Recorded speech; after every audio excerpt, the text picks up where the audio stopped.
শহীদ রাষ্ট্রপতি জিয়াউর রহমানের রুহের মাগফিরাত ও দেশ নেত্রী বেগম খালেদা জিয়ার সুস্থতা প্রিয় নেতা তারেক রহমান ও এটিএম মিজানুর রহমান চেয়ারম্যান সাহেবের দীর্ঘায়ু কামনায় দোয়া ও ইফতার মাহফিল অনুষ্ঠিত হয়।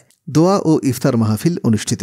সভাপতি হিসেবে উপস্থিত ছিলেন বেলায়েত হোসেন বিল্লাল, সাবেক সাধারণ সম্পাদক, রাজাপুর ইউনিয়ন বিএনপি। প্রধান অতিথি হিসেবে উপস্থিত ছিলেন অধ্যক্ষ সালাউদ্দিন আহমেদ সাহেব, সভাপতি ময়নামতি ইউনিয়ন বিএনপি। আরও উপস্থিত ছিলেন সাইফুদ্দিন সবুজ, সভাপতি বুড়িচং উপজেলা ছাত্রদল, সাইফুল ইসলাম খান সোহেল, সাবেক সভাপতি রাজাপুর ইউনিয়ন ছাত্রদল, মোহাম্মদ জিয়াউল করিম কিরণ, সাবেক পাঠাগার সম্পাদক, কুমিল্লা ও জাতীয় কলেজ ছাত্র সংসদ, আব্দুল মান্নান, সাবেক সভাপতি রাজাপুর ইউনিয়ন ছাত্রদল, আশিক খান, সভাপতি রাজাপুর ইউনিয়ন বিএনপি ছাত্রদল।